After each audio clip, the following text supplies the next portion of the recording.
जय हिंद मेरे प्यारे साथियों। आज हम पॉलिटी संविधान के बारे में पढ़ेंगे और कुछ इम्पॉर्टेंट क्वेश्चन डिस्कस करेंगे जो आपके एग्ज़ाम के पॉइंट ऑफ व्यू से इम्पॉर्टेंट होंगे। कुछ प्रीवियस ईयर क्वेश्चन और कुछ नए पैटर्न पर बेस्ड क्वेश्चन हम इसमें डिस्कस करेंगे भाई। अगर आप हमारे ऑफलाइन कोचिंग से जुड़ना चाहते हैं तो आप जीटी डिफेंस एकेडमी से जुड़ सकते हैं। सबसे पहला क्वेश्चन है आपके पास कि जो भारतीय संविधान को पूर्णतः किस तिथि को लागू किया गया था। 26 जनवरी 1950 में जो था संविधान को पूर्णतः लागू कर दिया गया था भाई। दो अलग अलग क्वेश्चन इसमें बनते हैं भाई, ठीक है। पहला तो बनता है कि पूर्णतः किस तिथि को लागू किया गया, जहां पे आए पूर्णतः या पूर्ण रूप से कब लागू किया गया, तो तब आपका आंसर होगा 26 जनवरी 1950 में।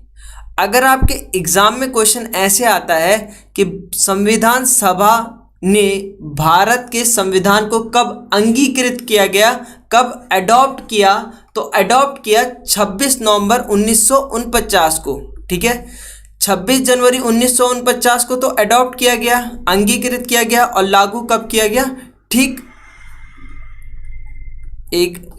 26 जनवरी 1950 को लागू कर दिया गया था भाई। तो ये दोनों क्वेश्चन आप देख सकते हो। तीसरा, भारत की संविधान सभा किसके कहने पर बनाई गई, तो ये कैबिनेट मिशन के कहने पर बनाई गई। और जो कैबिनेट मिशन है, अगर आपके एग्जाम में क्वेश्चन आता है कि कैबिनेट मिशन इंडिया कब आया था, तो इंडिया आया था ये 1946 में, ठीक है, 1946 में। और इसमें अगर मेंबर की बात करूं, कुल सदस्य की बात करूं, तो कैबिनेट मिशन में टोटल सदस्य कितने थे, 3 थे भाई। इतना ही आपके एग्जाम में आ सकता है। आगे बात करें, तेलंगाना राज्य किस राज्य के विघटन से बनने वाला राज्य है, तो आंध्र प्रदेश जब टूटा था तब तेलंगाना राज्य बना था। अब देखो, तेलंगाना राज्य आपके प्रीवियस ईयर में भी पूछा गया है। अब तेलंगाना राज्य से आपके एग्जाम के पॉइंट ऑफ व्यू से क्या क्या इंपॉर्टेंट है, मैं वो सारे आपको बताऊंगा भाई। सबसे पहला, जो तेलंगाना राज्य है कहाँ गया, ये रहा तेलंगाना राज्य।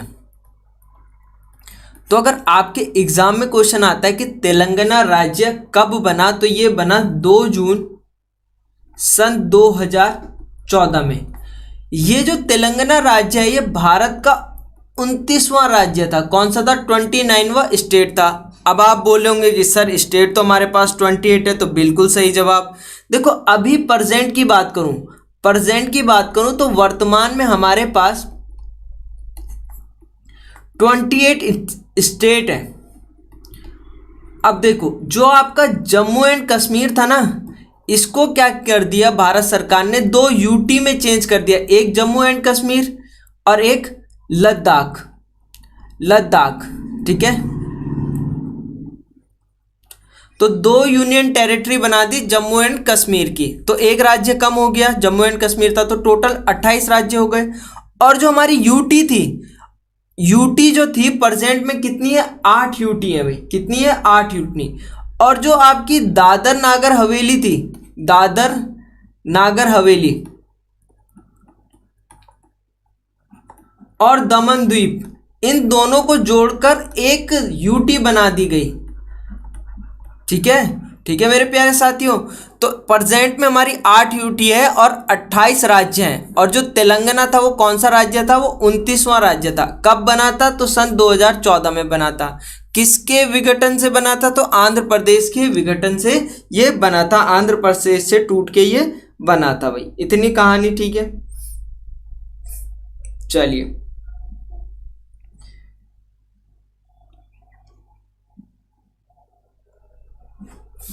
आगे चलते हैं। आगे आपके पास कि भारत में संघ राज्य क्षेत्र की संख्या कितनी है, कितने यूनियन टेरिटरी हैं, तो मैंने अभी आपको बताया कितने यूनियन टेरिटरी है, 8 यूनियन टेरिटरी है भाई। निम्नलिखित में से किस ईस्वी सन में भारतीय नागरिक के मौलिक कर्तव्य संविधान सभा में शामिल किए गए, जो आपके क्या है, फंडामेंटल ड्यूटीज हैं, वो कब ऐड किया गया भाई। तो मैं आपको बात करूं मौलिक कर्तव्य की। मौलिक कर्तव्य जो आपके होते हैं फंडामेंटल ड्यूटीज, तो मौलिक कर्तव्य आपके हैं 11। अगर आपके एग्जाम में क्वेश्चन आए कि आपके फंडामेंटल ड्यूटीज कितनी है, तो तब आप आंसर दोगे 11 फंडामेंटल ड्यूटीज है भाई, ठीक है। और फंडामेंटल ड्यूटीज हमने कहाँ से लिए, तो तब आप आंसर दोगे कि हमने रूस से लिए, रशिया से लिए, रशिया के संविधान से हमने क्या लिया है, मौलिक कर्तव्य लिए हैं। और इन्हें जो है संविधान पर कॉन्स्टिट्यूशन पर कब ऐड किया गया, तो 1976 में इसे ऐड किया गया भाई। चलिए, भारत की संविधान सभा का संवैधानिक जो सलाहकार था, कॉन्स्टिट्यूशनल एडवाइजर था, वो कौन था, तो BN राव जी थे। कौन थे, BN राव सर। चलिए, भारतीय संविधान सभा के प्रारूप समिति के अध्यक्ष, drafting committee of the constitutional assembly जो थे, वो भीमराव अंबेडकर सर थे। कौन थे, भीमराव अंबेडकर। भारतीय संविधान में मूलभूत अधिकार किस संविधान से लिए गए थे भाई, कहाँ से लिए गए थे, ये लिए गए थे जो आपके फंडामेंटल राइट्स हैं, तो फंडामेंटल हमने USA से लिए हैं भाई। देखो, अब हमेशा याद रखना, अभी प्रेजेंट में कितने फंडामेंटल राइट्स हैं आपके, तो तब आप आंसर दे रहे होंगे कि सर हमारे पास प्रेजेंट में 6 फंडामेंटल राइट्स हैं, हमारे 6 मौलिक अधिकार हैं। बट जब कॉन्स्टिट्यूशन बना था प्रारंभ में, तो प्रारंभ में हमारे पास कितने मौलिक अधिकार थे, तो प्रारंभ में हमारे पास 7 मौलिक अधिकार थे, ठीक है। कितने थे, 7। जो आपका संपत्ति का अधिकार था उसको हटा दिया गया भाई। हिमांशु सिंह 8। चलिए, प्रारंभ में कितने मौलिक अधिकार दिए गए, तो प्रारंभ में आपके 7 मौलिक अधिकार दिए गए। और प्रेजेंट में कितने हैं, तब आप आंसर दोगे कि सर प्रेजेंट में 6 मौलिक अधिकार हैं भाई।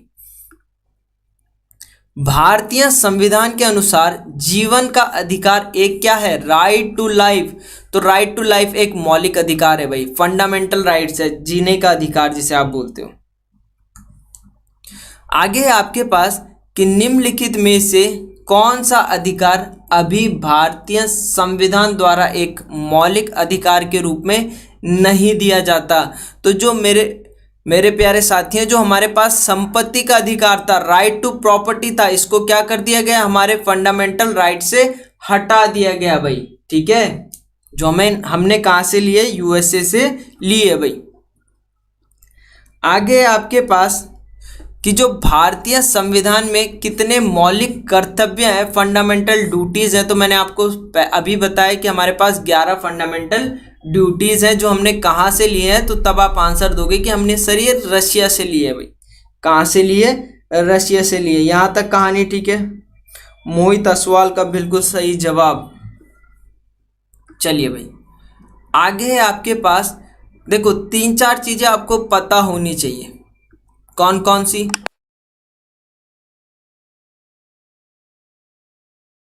देखो सबसे पहली चीज, हमारी जो फंडामेंटल ड्यूटीज है, मौलिक कर्तव्य हैं, तो मौलिक कर्तव्य हमने कहाँ से लिए हैं, तो मौलिक कर्तव्य हमने लिए हैं रशिया से। और सिंगल सिटीजनशिप, एकल नागरिकता, सिंगल सिटीजनशिप, एकल नागरिकता हमने अडॉप्ट की है कहाँ से, तो तब आप आंसर दोगे कि सर ये हमने ब्रिटेन से अडॉप्ट की है भाई, ठीक है।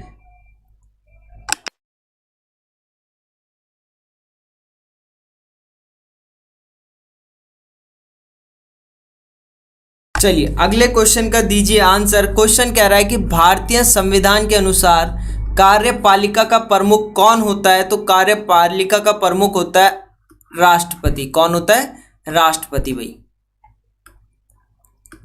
आगे है, भारत का उपराष्ट्रपति बनने के लिए जो न्यूनतम आयु होनी चाहिए वो कितनी होनी चाहिए। अगर आपको वाइस प्रेसिडेंट बनना है तो आपकी एज होनी चाहिए 35 ईयर। अब देखो 35 में कौन कौन आते हैं, सबसे पहले आपके राष्ट्रपति,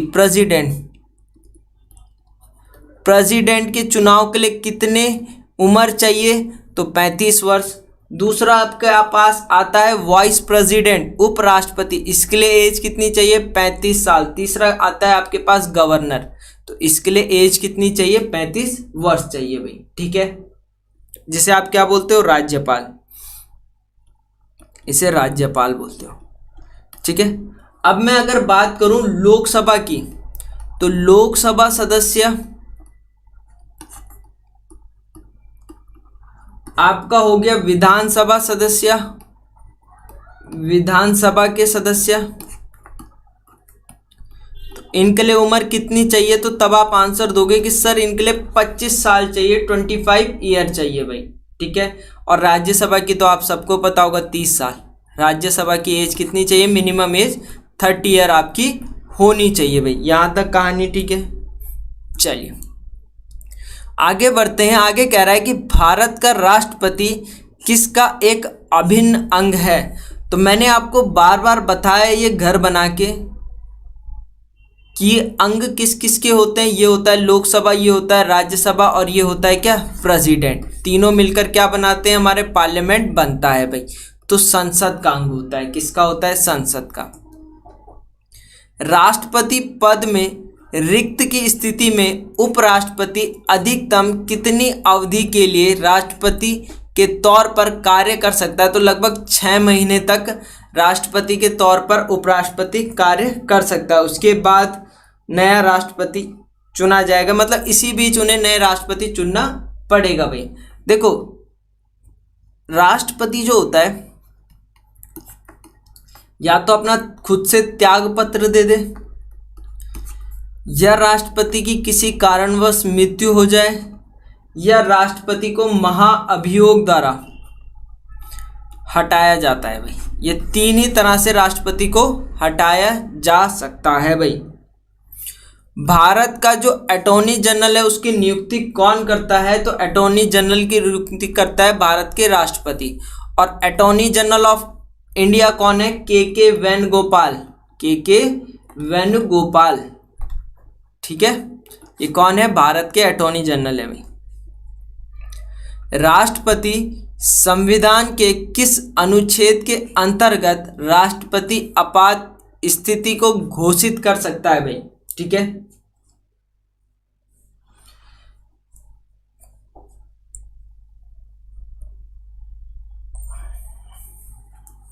जल्दी बताइए कमेंट सेक्शन में आंसर। देखो आपके पास 3 आपातकाल होते हैं। सबसे पहला जो आपातकाल होता है वो राष्ट्रीय आपातकाल होता है, जो आर्टिकल किसके अंदर आता है? 352 के, राष्ट्रीय आपातकाल, जिसे आप क्या बोलते हो? इसे आप बोलते हो नेशनल इमरजेंसी। दूसरा होता है आपके पास अनुच्छेद 356, जिसे आप बोलते हो राष्ट्रपति शासन लगा दो, राष्ट्रपति शासन द्वारा लगाया जाता है, प्रेसिडेंट रूल आप जिसे बोलते हो। और तीसरा होता है आपके पास फाइनेंशियल, वित्तीय आपातकाल, वित्तीय आपातकाल, जिसे आप बोलते हो फाइनेंशियल इमरजेंसी। तो 360 finance emergency, 356 president rule, 352 national emergency, ठीक है। तो स्टेट में कौन सा लगाएगा? जल्दी बताइए। नेशनल इमरजेंसी, तो नेशनल इमरजेंसी आपकी लगेगी अनुच्छेद 352 में, राष्ट्रीय आपातकाल जिसे आप कहते हो भाई, ठीक है। 3 ही प्रकार से आपातकाल लग सकते हैं भाई भारत में। यदि राष्ट्रपति अपना पद से त्याग पत्र देना चाहे तो वह किसे लिखकर ऐसा कर सकता है? मतलब अगर उसे अपना रेजिग्नेशन लेटर देना है, त्याग पत्र देना है, तो वो किसे देगा? तो हमेशा याद रखना राष्ट्रपति जो है उपराष्ट्रपति को अपना त्याग पत्र देता है भाई, ठीक है। और जो राष्ट्रपति है उसको शपथ कौन दिलाता है? दोनों में कंफ्यूजन होता है, ओथ कौन दिलाता है? तो तब आप आंसर देखोगे कि चीफ जस्टिस ऑफ इंडिया जो है प्रेसिडेंट को क्या दिलाता है? शपथ दिलाता है भाई। चलिए संविधान में कितने प्रकार के आपातकालों का प्रावधान है? तो मैंने अभी बताया मेरे प्यारे साथियों 3 प्रकार के। निम्नलिखित में से कौन से भारतीय संसद के संगठक हैं? तो देखो भारतीय संसद जो है राष्ट्रपति, राज्यसभा और लोकसभा इन तीनों को मिला के बनती है। मैंने आपको बता भी रखा है। ऑप्शन डी इसका क्या होगा? राइट आंसर होगा भाई। हिमांशु का बिल्कुल करेक्ट आंसर है। स्वतंत्र भारत की लोकसभा का पहला अध्यक्ष कौन था? तो लोकसभा के पहले अध्यक्ष तो आप सबको पता होगा। लोकसभा के पहले अध्यक्ष थे जीवी मावलंकर, गणेश वासुदेव मावलंकर। अगर वो बात करेगा पहली महिला की कि पहली महिला जो थी लोकसभा अध्यक्ष कौन थी, तो तब आप आंसर दोगे कि सर ये थी मीरा कुमारी, मीरा कुमारी। ठीक है, चलिए। भारत में लोकसभा के लिए अधिकतम सीटें निर्धारित की गई है। अब देखो ये बड़ा कंफ्यूजिंग क्वेश्चन है भाई। ठीक है, अब देखो वर्तमान में भी बता देता हूं मैं आपको। वर्तमान में कौन है? ओम बिरला जी हैं। ओम बिरला जी जो है वो लोकसभा स्पीकर है। अब देखो इसमें काफी कंफ्यूजिंग क्वेश्चन है। अगर क्वेश्चन कहता है कि भारत में लोकसभा के लिए अधिकतम सीटें कितनी निर्धारित की थी, तो अधिकतम सीटें निर्धारित तो 552 की थी भाई। जो वर्तमान में नहीं बोल रहा है, ये बोल रहा है कि अधिकतम सीटें कितनी निर्धारित की थी। अगर आपके पास क्वेश्चन आता है कि वर्तमान में अधिकतम सीटें कितनी निर्धारित है, अधिकतम सीटें कितनी सीटें हैं अधिकतम, तो तब आप आंसर दोगे कि 550 हैं वर्तमान में अधिकतम सीटें। जो 2 एंग्लो इंडियन थे वो हटा दिए गए हैं भाई। ठीक है, तो वर्तमान में अधिकतम सीटों की बात करेगा तो 550, और लोकसभा में अधिकतम सीटें कितनी निर्धारित की है भारत में, तो तब 552। समझ गए? वर्तमान बोलेगा तो अलग आंसर है। ठीक है, 2 एंग्लो इंडियन समाप्त कर दिया गया है भाई। निम्नलिखित में से लोकसभा की प्रथम महिला अध्यक्ष, मैंने अभी आपको बताया मोहित असवाल का बिल्कुल सही आंसर मीरा कुमारी। भारत के संविधान में कितनी अनुसूचियां हैं भाई? ठीक है, कितनी अनुसूचियां हैं? तो मेरे प्यारे साथियों भारत में वर्तमान में 12 अनुसूचियां हैं। जब हमारा कॉन्स्टिट्यूशन बना था तब 8 अनुसूचियां थी और 4 अनुसूचियों को और ऐड कर दिया गया। तो टोटल हमारे पास प्रेजेंट में कितनी अनुसूचियां हैं, शेड्यूल हैं? तो 12 शेड्यूल है भाई।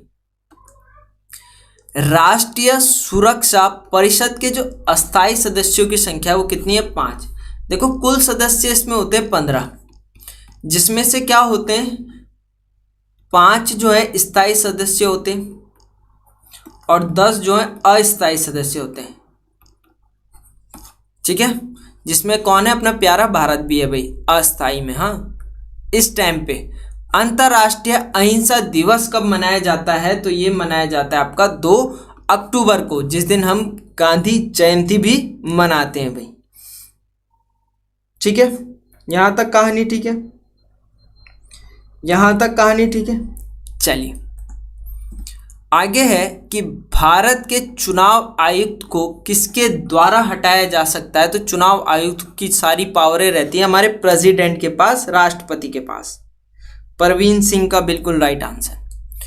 नीति आयोग के जो पदेन अध्यक्ष होते हैं, तो नीति आयोग के पदेन अध्यक्ष आपके कौन होते हैं? प्रधानमंत्री। ठीक है, हिमांशु सिंह बिल्कुल करेक्ट आंसर।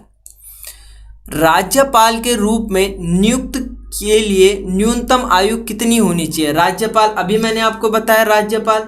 ठीक है, तो जरा बता दो कमेंट सेक्शन में राज्यपाल के लिए भाई।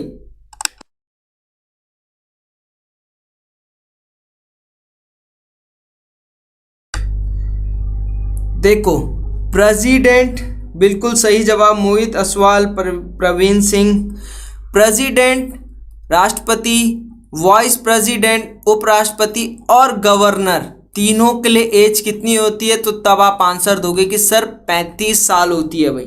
ठीक है, हिमांशु का भी बिल्कुल राइट आंसर। संविधान सभा ने संविधान को कब अपनाया गया, कब अडॉप्ट किया गया? तो 26 नवंबर 1949 को अडॉप्ट किया गया। ये अभी पहले भी हो गया क्वेश्चन।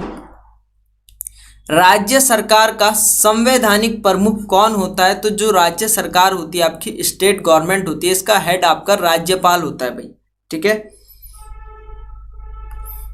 लोकसभा के लिए चुनाव लड़ने के लिए एक व्यक्ति की जो न्यूनतम आयु है कितनी होनी चाहिए? लोकसभा, हाँ लोकसभा, तो लोकसभा के लिए 25 वर्ष होती है भाई। कितनी होती है? 25 वर्ष।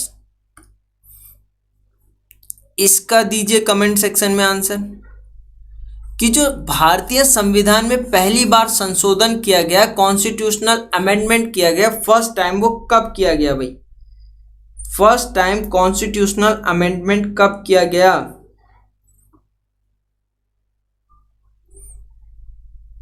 जल्दी बताइए।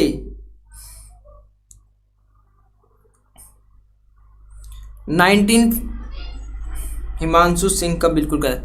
देखो 1951 में 51 में जो है पहला अमेंडमेंट किया गया, पहली बार संशोधन किया गया भाई। तो ये थे हमारे कुछ पॉलिटी के इंपॉर्टेंट क्वेश्चन जो आपके प्रीवियस ईयर में थे और बिल्कुल नए पैटर्न पर बेस्ड है। ठीक है। अगर आपको सेशन पसंद आया तो अपने दोस्तों के साथ जरूर से शेयर कीजिएगा। पीडीएफ के लिए आप हमारे टेलीग्राम चैनल से जुड़ सकते हैं। मिलते हैं नेक्स्ट वीडियो पर। जय हिंद।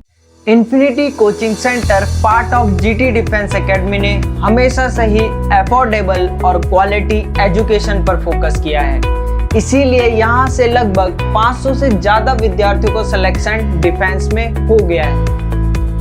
अगर आपका भी सपना है डिफेंस में जाने का तो आप हमारे ऑफलाइन या ऑनलाइन क्लासरूम प्रोग्राम में रजिस्ट्रेशन करा सकते हो, जहां आपको मिलेंगे best teacher, PDF notes, previous year question paper आपके साथ डिस्कस कराए जाएंगे और लेटेस्ट पैटर्न पर बेस्ड टेस्ट सीरीज आपको कराई जाएगी। और हमारा एनडीए फाउंडेशन बैच और अग्निवीर आर्मी स्पेशल बैच भी शुरू हो गया है। अगर आप एसएसबी या एयरफोर्स जीडी एसआरटी टेस्ट की तैयारी कर रहे हो तो lieutenant colonel RP Barthwal sir के साथ अपनी तैयारी को दे एक नई उड़ान, क्योंकि अब तैयारी भी अफोर्डेबल।